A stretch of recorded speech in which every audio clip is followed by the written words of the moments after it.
Toxic picture ತೊಗೊಳ್ಳಿ, ನಮ್ಮದು ಒಂಬಾಳೆದು ಇದು ತೊಗೊಳ್ಳಿ, ಕಾಂತಾರ ತೊಗೊಳ್ಳಿ.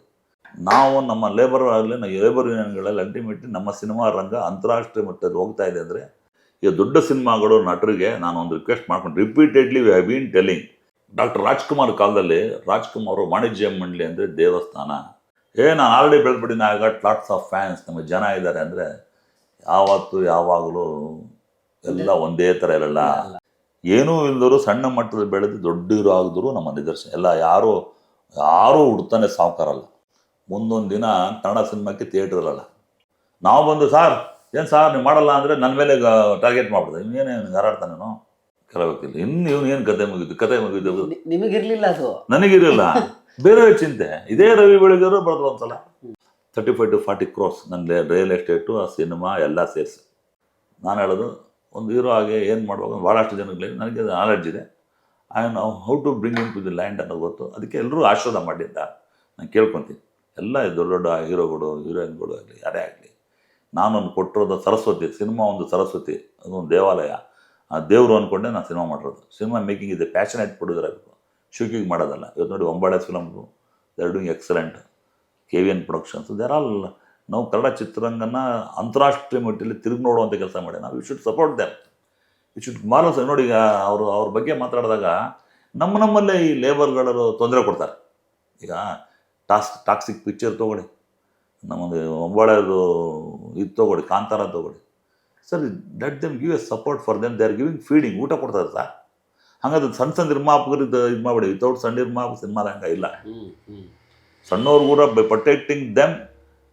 ನಾವು ನಮ್ಮ ಲೇಬರ್ ಯೂನಿಯನ್ಗಳಲ್ಲಿ ಅಲ್ಟಿಮೇಟ್ಲಿ ನಮ್ಮ ಸಿನಿಮಾ ರಂಗ ಅಂತಾರಾಷ್ಟ್ರೀಯ ಮಟ್ಟದಲ್ಲಿ ಹೋಗ್ತಾ ಇದೆ ಅಂದರೆ ನಾವು ಅವ್ರಿಗೆ ಎಂಕರೇಜ್ ಮಾಡೋ ಧರ್ಮ ನಮಗೂ ಇದೆ, ಮಾಧ್ಯಮದವ್ರಿಗಿದೆ, ಸಿನಿಮಾ ರಂಗದಲ್ಲಿದೆ, ವಾಣಿಜ್ಯ ಮಂಡಳಿಗೂ ಇದೆ, ಚಿತ್ರರಂಗೂ ಇದೆ, ನಿರ್ಮಾಪ ಸಂಘನೂ ಇದೆ, ಕಲಾವಿದ ಸಂಘ ಮಾಡಬೇಕು, ಆಮೇಲೆ ವರ್ಕರ್ಸ್ ಯೂನಿಯನ್ ಕೂಡ ಮಾಡಬೇಕು ಅಂತ ನಾನು ಕಡಾಖಂಡಿತವಾಗಿ ಪ್ರತಿಪಾದನೆ ಮಾಡ್ತಿದ್ದೆ. ಈ ಸ್ಟಾರ್ಗಳು ಒಂದು ಟೈಮ್ ಬ್ಯಾಂಡ್ ಇಟ್ಕೊಂಡ್ಬಿಟ್ರಲ್ಲ, ಇದೆಲ್ಲ ಆದಮೇಲೆ ಇದರಿಂದ ಬಹಳ ದೊಡ್ಡ ಮಟ್ಟದಲ್ಲಿ ಇಂಡಸ್ಟ್ರಿಗೆ, ಸೊ ಸಣ್ಣ ಸಿನಿಮಾಗಳು ಹೆಂಗೆ ಹೇಳೋದು ಇದರಿಂದ? ಇದು ಒಂದು ದೊಡ್ಡ ಪ್ರಶ್ನೆ.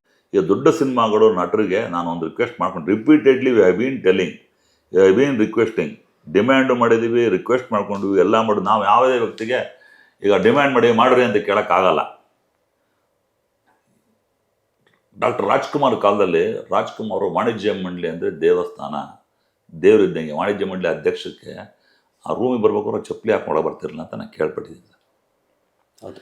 ಒಂದ್ಸಲ ಯಾರೋ ಒಬ್ಬರು ಅಧ್ಯಕ್ಷರು ಕೂತಾಗ ರಾಜ್ಕುಮಾರ್ ಅವ್ರ ಒಳಗೆ ಎಂಟ್ರಿ ಕೊಟ್ಟ ರೂಮಲ್ಲಿ ಜಾಗ ಬಿಟ್ರಂತೆ. ಯಾವತ್ತೋ ಜೀವನದಲ್ಲಿ ಅದು ವಾಣಿಜ್ಯ ಮಂಡಳಿ ಅಧ್ಯಕ್ಷ ಸ್ಥಾನ ಒಂದು ಭಗವಂತನ ದೇವಾಲಯ ಇದ್ದಂತೆ. ಆ ದೇವಸ್ಥಾನ ದೇವ್ರು ನೀವು ಆ ಕೆಲಸ ನೀವು ಮಾಡಬೇಡಿ, ಮಾಡಿಕೂಡುದು ಅಂದ್ರಂತೆ. ಅಂದರೆ ವಾಣಿಜ್ಯ ಮಂಡಳಿದ ಅಷ್ಟು ಗೌರವ ಕೊಡೋರು. ಆ ಗೌರವ ಕೊಡೋವಂಥ ಕೆಲಸ ಇವ್ರು ಮುಂದುವರ್ಸ್ಕೊಂಬಂದಿದ್ದರೆ ಬಂದ ಪಕ್ಷದಲ್ಲಿ ಇಂಡಸ್ಟ್ರಿ ಒಂದು ಕಂಟ್ರೋಲ್ ಬರುತ್ತೆ, ಬರುತ್ತೆ. ಶಿವರಾಜ್ ಕುಮಾರ್ ಅವರು ಮಾತಾಡ್ತಾರೆ, ಇವರು ಬೆಲೆ ಕೊಡ್ತಾರೆ. ವಾಣಿಜ್ಯ ಮಂಡಳಿ ಒಂದು ಮಾತೃ ಸಂಸ್ಥೆ, ತಾಯಿ ಸ್ಥಾನ ಇದ್ದಂಗೆ. ಆವಾಗ ಮಾತೃ ಸಂಸ್ಥೆ any decision to be taken for the welfare of the industry, for the growth of the industry, for the development of the industry. ಆ ಡೆವಲಪ್ಮೆಂಟ್ ಇಂಡಸ್ಟ್ರಿ ತೊಗೊಂಡು ಒಂದು ಕಾಂಕ್ರೀಟ್ ನಿಲುವು ಹೊಂದಿರ್ತಾರೆ. ಇದು ಹ್ಯಾವಿಂಗ್ ಎ ಡೀಟೇಲ್ ಡಿಸ್ಕಷನ್ ಮಾಡ್ಕೊಂಡು ಕೊಟ್ಟಾಗ ಅದು ಗೌರವ ಕೊಡುವಂಥ ಕೆಲಸ ಹೀರೋಗಳು ಮಾಡಬೇಕು. ನಾನು ಆಲ್ರೆಡಿ ಬೆಳೆದ್ಬಿಟ್ಟಿನಿ, I got lots of fans, ನಮ್ಮ ಜನ ಇದ್ದಾರೆ ಅಂದರೆ ಯಾವತ್ತು ಯಾವಾಗಲೂ ಎಲ್ಲ ಒಂದೇ ಥರ ಇರಲ್ಲ. ಭಗವಂತನ ಮುಂದೆ ನಾವ್ಯಾರೂ ಇಲ್ಲ. ಅಧಿಕಾರ ಕೊಡ್ತಾನೆ ಇಸ್ಕೊತಾನೆ. ಈಗ ಆಲ್ರೆಡಿ ಸೀನ್ ದಿ ಎಕ್ಸಾಂಪಲ್ಸ್. ಅದನ್ನು ಅವ್ರು ತಿಳ್ಕೋಬೇಕು. ಚಿತ್ರರಂಗ ನಮಗೆಲ್ಲ ಕೊಟ್ಟಿದೆ, ಮನೆ, ಮಠ, ಆಸ್ತಿ, ಅಂತಸ್ತು, ಲಕ್ಸುರಿ ಆಫ್ ಲಕ್ಸುರಿ. ಏನೂ ಇಲ್ದರು ಸಣ್ಣ ಮಟ್ಟದಲ್ಲಿ ಬೆಳೆದು ದೊಡ್ಡ ಆಗಿದ್ರು ನಮ್ಮ ನಿದರ್ಶನ ಎಲ್ಲ. ಯಾರೂ ಹುಡ್ತಾನೆ ಸಾವುಕಾರಲ್ಲ, ಹುಡ್ತಾನೆ ಕರೋಡಪತಿಗಳಲ್ಲ. ತನ್ನ ಬೆನ್ನನ್ನು ತಾನು ನೋಡಿಕೊಂಡ್ರೆ ನಮ್ಮ ನಿಲುವು ಗೊತ್ತಾಗುತ್ತೆ. ನಾವೇನಾಗಿದ್ವಿ, ನಾವು ಹೆಂಗಿದ್ವಿ. ಅಥವಾ ಈ ಕಡೆ ಈಗ ನಮ್ಮ ಇವರು ಪ್ರೇಕ್ಷಕರಿಂದ ಸಿನಿಮಾ ನಟ ಆಗ್ತಾರೆ ತಾನೆ. ಪ್ರೇಕ್ಷಕರು ಗುರುಸಿ ಬೆಳೆದ ಮೇಲೆ ಅದನ್ನು ತೆರೆ ಮೇಲೆ ಹಿಂದಿಕೊಂಡಾಗ ಪ್ರೇಕ್ಷಕರಿಗೋಸ್ಕರ ನಾವು ವರ್ಷಕ್ಕೆ 1-2 ಸಿನಿಮಾ ಮಾಡಬೇಕು ಅಂತ ಈಗ ಇವತ್ತು ಪರಭಾಷೆ ಚಿತ್ರಗಳು ಅವಳಿ ಜಾಸ್ತಿ ಆಗಿದೆ. ಬೇರೆ ಭಾಷೆಗಳು ಬಂದು ನಮ್ಮ ಚಿತ್ರರಂಗ ಬಂದು ಡಾಮಿನೇಟ್ ಮಾಡಿ ನಮ್ಮ ದುಡ್ಡುಗಳನ್ನ ತೊಗೊಂಡು ಹೋಗ್ತಾರೆ. ಇವತ್ತು ಲಿಯೋ ಅಂತ ಸಿನಿಮಾ 2,000 ರೂಪಾಯಿ ಟಿಕೆಟ್ ಮಾಡ್ತಾರೆ. ಒಂದು ವೆಟ್ರೇನ್ ನಮ್ಮ ಯಾರೋ ನಮ್ಮ ರಜನಿಕಾಂತ್ ಸಿನಿಮಾ ಜೈಲಲ್ಲ ಬಂದರೆ ವೆಟ್ರೇನ್ ತಮಿಳುನಾಡಲ್ಲಿ 49 ಥಿಯೇಟರ್ ರಿಲೀಸ್ ಆಗಿದೆ. ಎಷ್ಟು ಹೇಳಿ? 49. 49, ನಾಟ್ ದೆನ್ 150. ಕರ್ನಾಟಕದಲ್ಲಿ ಬೆಂಗಳೂರು ಒಂದು ಎಷ್ಟು ದಿನ ಆಯಿತು, ಎಷ್ಟು ಥಿಯೇಟರ್ ರಿಲೀಸ್ ಆಗಿದೆ? More than 90 theatre, 98 theatres as per my knowledge, my statistics. You please ascertain and find out. ಅಂದರೆ ನಾವೆಷ್ಟು ಹೃದಯ ಶ್ರೀಮಂತಿಕೆ ಉಳ್ಳರು, ವಿಶಾಲ ಹೃದಯಗಳು. ಪರಭಾಷಾ ಚಿತ್ರಗಳಿಗೆ ಹಾಸಿಗೆ ಹಾಕಿ, ಬಟ್ಟೆ ಹಾಕಿ, ಬೆಡ್ ಹಾಕಿ, ಕರ್ಲಾನ್ ಬೆಡ್ ಹಾಕಿ, ಅದ್ರ ಮೇಲೆ ಇನ್ನೊಂದು ಫೋಮ್ ಹಾಕಿ ಮಲಸಿ ನಮ್ಮ ದುಡ್ಡು ತೊಗೊಂಡು ಕೊಡ್ತಾ ಇದೀವಲ್ಲ ಸಮಯ, ಯಾರಿಗೆ ಕಾರಣಕರ್ತರು? ನಾವು ಅದನ್ನು ಅರ್ಥ ಮಾಡ್ಕೊಳ್ಳಿ ನಮ್ಮ ಹೀರೋಗಳು. ಮುಂದೊಂದು ದಿನ ಕನ್ನಡ ಸಿನಿಮಾಕ್ಕೆ ಥಿಯೇಟರ್ ಇರಲ್ಲ. ಈಗ ನೋಡಿ ಎಷ್ಟೋ ಸಿನಿಮಾಗಳಾಗದಾಗಲ್ಲಿ ಮೊನ್ನೆ ಆ ಸಿನಿಮಾ ಬಂದಾಗ, ಪುಷ್ಪ 2 ಬಂದಾಗ ಕನ್ನಡ ಸಿನಿಮಾಗೆ ಜಾಗ ಇಲ್ಲ. ಯಾವುದೋ ಪಾಪ ಸಣ್ಣ ಹುಡುಗಿ, ನಾನೆಲ್ಲ ಬಿಡೋದಾರ ಒಂದು ಸಿನಿಮಾ ನಾನು ಅಧ್ಯಕ್ಷ ಬಂದು ಕೇಳ್ಕೊಂಡು ಹುಡುಗಿ, ಸರ್ ಚೆನ್ನಾಗಿದೆ ಸರ್, ನಾನು ಸಿನಿಮಾ ನೋಡಿ ಸರ್ ಈಗ ಸಿನಿಮಾ ಏನಾಗಿದೆ ಅಂದರೆ ಒಂದು ವಾರ ಅಷ್ಟೇನು ಆಗಲ್ಲ. ಈ ಜನಗಳು ಅದು ಯೂಸ್ ಆಗ್ಬಿಡಿ. ಈಗ ಆಫ್ಟರ್ OTT ಪ್ಲಾಟ್ಫಾರ್ಮ್ ಬಂದಮೇಲೆ ಜನ ಥಿಯೇಟ್ರ್ ಬರೋಲ್ಲ, ದೊಡ್ಡ ದೊಡ್ಡ ಸಿನಿಮಾ ನುಗ್ತಾರೆ. ಆ ಸಣ್ಣ ಸಿನಿಮಾ ಉಳಿಸುವಂಥ ಕೆಲಸ ಯಾರು ಮಾಡ್ಬೇಕು? ದೊಡ್ಡವ್ರು ಮಾಡ್ಬೇಕು. ಅವರಿಂದನೇ ಲೇಬರ್ ಊಟ ಮಾಡ್ತಾ ಇರೋದು. ಒಬ್ಬ ದೊಡ್ಡ ಸಿನಿಮಾ 2 ವರ್ಷಕ್ಕಂತೂ ಬರ್ತೀರಿ ನೀವು. What about small movies? They are giving life for the livelihood for the labours. ಇಂಡಸ್ಟ್ರಿಗೆ ಕೆಲಸ ಕೊಡ್ತಾರೆ, ಕ್ಯಾಮ್ರಾಮನ್ ಕೊಡ್ತಾರೆ, ಟೆಕ್ನಿಷಿಯನ್ ಕೊಡ್ತಾರೆ, ಹೀರೋಗಳು ಕೊಡ್ತಾರೆ. ಅವ್ರು ಯಾರೋ ಒಂದು ದಿನಕ್ಕೆ 105 ಜನ ಊಟ ಆಗ್ತಾರೆ, 3 ಜನಕ್ಕೆ. ಇದೆಲ್ಲ ಅರ್ಥಕೊಂಡ್ರೆ ಇಂಡಸ್ಟ್ರಿ ಆ್ಯಸ್ ಎ ಹೋಲ್, ನಾವು ನಮ್ಮ ಚಿತ್ರರಂಗ, ನಮ್ಮ ಕನ್ನಡ ವಾಣಿಜ್ಯ ಮಂಡಳಿ, ನಿರ್ಮಾಣ ಸಂಘ ಅದು ನಿಮ್ಮದು, ಕಲಾವಿದ ಸಂಘ ನಿಮ್ಮದು.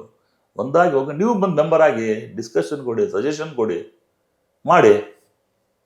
ನಾವು ಬಂದು ಸಾರ್ ಏನು ಸಾರ್ ನೀವು ಮಾಡಲ್ಲ ಅಂದರೆ ನನ್ನ ಮೇಲೆ ಟಾರ್ಗೆಟ್ ಮಾಡ್ಬಿಡ್ದೆ. ಇನ್ನೇನು ಹಾರಾಡ್ತಾನೆ, ಇಷ್ಟು ಮಾತಾಡ್ತಾನೆ. ಬಟ್ ನಾನೇನು ಎದುರಲ್ಲ ಬಿಡಿ. I never careful. ನಾನು ಕೇರ್ಫುಲ್ ಗುಡ್ ಥಿಂಗ್ ಓನ್ಲಿ. ನಾನು ಕೆಟ್ಟದ್ದು ಮಾಡಿದ್ರೆ ಭಗವಂತ ಕೆಟ್ಟದ್ದು ಮಾಡ್ತಂತ. Why I should afraid of people? ನಾನು ಯಾವುದೋ ಒಂದು ಕಾರಣಕ್ಕೆ ಇಂಡಸ್ಟ್ರಿಗೋಸ್ಕರ ಮಾಡೋದು, ನನ್ನ ಮೇಲೆ ಆಗಲಿ. ನನ್ನ ಮೇಲೆ ಒಂದು ಕೇಸ್ ಆಗಿದೆ, ನಾನು ಬೇಜಾರಿಲ್ಲ, ನಾನು ಚೆನ್ನಾಗಿದ್ದೀನಿ, ಆಯಿತು, ತೊಂದರೆ. ಏನೋ ಒಬ್ಬ ಮನುಷ್ಯನ ತೊಂದರೆ ಆದಾಗ ಸಪೋರ್ಟ್ ಮಾಡೋದು ತಪ್ಪ? ಈ ನಾಳೆ ಪ್ರಾಣ ಹೋಗ್ತಿರುತ್ತೆ. ಪ್ರಾಣ ಹೋದಾಗ ನೀರು ಬಿಡ್ಬೇಕು, ಹೋದ್ಮೇಲೆ ನೀರು ಬಿಡ್ಬೇಕು, ಹೋಗೋ ಮುಂಚೆ ನೀರು ಬಿಡ್ಬೇಕು ನಾವು. ಹಾಂ, ಈಗ ಮರುಭೂಮಿಯಲ್ಲಿ ಓಯಸಿಸ್ ಇರುತ್ತೆ, ಪಾಂಡಿದ್ದಾಗ ಅಲ್ಲಿ ಹೋದ ನೀರು ಕುಡಿದಾನೆ.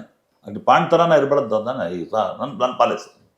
ಈಗ ಅವ್ನು ತಪ್ಪೇ ಮಾಡಿರಲಿ ಸರ್, ಅವ್ನು ಸರಿ ಇಲ್ಲ, ಕಲ್ಪಿಟ್ಟು ಲೋಫೋರು ಲವಂಗ ಏನಾರ ಆಗಲಿ, ಅವ್ನು ತೊಂದರೆ ಸಿಕ್ಕ ಅವ್ನು ಪ್ರಾಣ ಹೋಗ್ತಾ ಇದ್ದಾಗ ಆ ಪ್ರಾಣ ಉಳಿಸ್ಬೇಕು ಫಸ್ಟ್. ಅದು ನನ್ನ ಧರ್ಮ. ಆಮೇಲೆ ಕರ್ಮ ಫಲಾಪರ್ವ ಮಾಡಿ ಅವನು ಅನುಭವ ಸಾಯ್ತಾನೆ ಅಷ್ಟೆ. ನಾನು ಆ ಕೆಲಸ ಮಾಡಿದಾಗಲೂ ಕೂಡ ನನ್ನ ಡೇಮ್ ತೊಗೊಂಡಿದ್ದೀನಿ. ಅದೆಲ್ಲ ನಾನು ಸ್ವೀಕಾರ ಮಾಡ್ತೀನಿ. ಅದೇ ಚಾಲೆಂಜ್. ಏನೋ ಇರಲಿ, ನೀವು ಒಳ್ಳೇದೇ ತೊಗೊಬಾರ್ದು, ಕೆಡದು ತೊಗೋಬೇಕು. ಅದರಿಂದ ನಮ್ಮ ಕಲಾವಿದರು ದಯವಿಟ್ಟು ಯಾರು ನಮ್ಮ ಚಿತ್ರರಂಗದ ಆಸ್ತಿ, ಇವತ್ತು ಏನೇನು ದೊಡ್ಡ ದೊಡ್ಡ ಹೀರೋಗಳಿದಾರಲ್ಲ ಚಿತ್ರರಂಗದ ಬಗ್ಗೆ, ಅವ್ರಿಗೂ they also started their career with 0 bottom ಲೆವೆಲಿಂದ ಮಾಡ್ಕೊಂಡೆ ಬೆಳೆದರು. ನಿಮಗೆ ಎಲ್ಲರದು ಹಿಸ್ಟ್ರಿ ಇದೆ. You take out the history of everybody except doctor Rajkumar ಬರಿಬಿಡಿ, ಬೇರೆ ಒಳ್ಳೆ ಸ್ಟಾರ್ಟಿಂಗ್ ಏನು ಸಡನ್ನಾಗಿ ಏನು ಬೆಳೆದಿರಲ್ಲ. ಫೈನಾನ್ಷಿಯಲಿ ಒಂದು ರೀತಿ ತುಂಬ ದೊಡ್ಡ ಮಟ್ಟದಲ್ಲಿ ಇದಾಗ್ಬಿಟ್ರಿ, ದಿವಾಳಿ ಆಗ್ಬಿಟ್ರಿ ಅನ್ನೋ ಥರದಲ್ಲಿ ಇತ್ತು. ಏನು ಮಿಸ್? ಸಿನಿಮಾ ಮಾಡೋದು ಶೋ, ಇದು ನಂದು ಜವಾಬ್ದಾರಿ. ನಾನು ಯೋಚನೆ ಮಾಡಿದ್ರೆ ಒಂದು ಸಿನಿಮಾ ಮಾಡಿದೆ. ಅದು ಪ್ರಪಂಚದ 7 ಅದ್ಭುತಗಳಲ್ಲಿ ಆ ಸಿನಿಮಾ ಮಾಡೋಕ್ಕೆ ಬಿಟ್ಟಿದ್ದು ಮೂಲ ಕಾರಣ ಕರ್ನಾಟಕದಲ್ಲಿ ಒಬ್ಬ ನಿರ್ಮಾಪಕ ಇದೆ ಅಂತ ತೋರ್ಸೋಕ್ಕೆ. ಅದು ಸ್ವಾರ್ಥ ಇದೆ ಅದರಲ್ಲಿ. ಅವನ ಕತೆ ರಘುರಾಮ್ ಒಬ್ಬ ಹೊಸ ನಿರ್ದೇಶಕ. ಅದು ನನಗೆ NM ಸುರೇಶ್ಗೆ ನೋ ಮೋರ್ ಸುರೇಶ್ ಅಂತ ಬಂದು ಚೆಲುವಿನಹಳ್ಳಿ, ಇದೇ ಆನಂದ ಅಡಿಯವರು ಅಂದರು ನನಗೆ.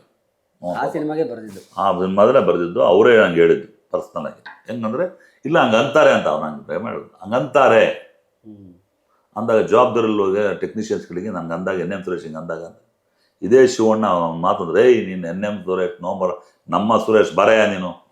ಆಯಿತು, ನನ್ನ ಮನೆ ಮಠ ಎಲ್ಲ ಆಸ್ತಿ ಇಟ್ಟಿದ್ದಾನೆ, ಅಡ ಇಟ್ಟಿದ್ದಾನೆ, ಬ್ಯಾಂಕ್ ಸೀಸ್ ಆಗ್ತಾಯಿದೆ, ಅದಾಗ್ತಾಯಿದೆ, ಇನ್ನೇನು ಸತ್ತೋಗ್ಬಿಡ್ತೀನಿ ಅಂತ ಮನೆ ಬಂದು ಕ್ಯೂ ನಿಂತ್ಕೊಳ್ಬೋದು ಸರ್. ಹೋಗ್ಬಿಡ್ತೀನಿ ಅಂತ ಡಿಸೈಡ್. ಬಟ್ ನನ್ನ ಮನಸ್ಸಲ್ಲಿ ಯಾವತ್ತೂ ಯಾವ ಕ್ಷಣದಲ್ಲೂ ನಾನು ಹೋಗ್ತೀನಿ ಅಂದ್ಕೊಂಡಿಲ್ಲ. I am ready to face any amount of consequences, any amount of money. ನನಗೆ ಅಗಾಟ್ ಕೆಪಾಸಿಟಿ, ಅದು ಹೊರಡೆ ಬರ್ತೀನಿ, ಧೈರ್ಯ ಇತ್ತು, ಆತ್ಮಸ್ಥೈರ್ಯ ಇತ್ತು, ಎಲ್ಲ ಇತ್ತು. ನನಗೆ ಕುಗ್ಗಿಸ್ಬಿಟ್ರು ಕೆಲವು ವ್ಯಕ್ತಿಗಳು. ಇನ್ನು ಇವನು ಏನು ಕತೆ ಮುಗಿದು ನಿಮಗಿರಲಿಲ್ಲ, ಅದು ನನಗಿರಲಿಲ್ಲ. ಬೇರೆ ಚಿಂತೆ. ಇದೇ ರವಿ ಬೆಳಗೆಯವರು ಬರೆದ್ರು ಒಂದ್ಸಲ, ಇನ್ನೇನು ಸದ್ಯದಲ್ಲೇ ಇನ್ನೊಬ್ರು ಮನೆ ಮಠ ಕಳ್ಕೊತಾರೆ ಅಂತ.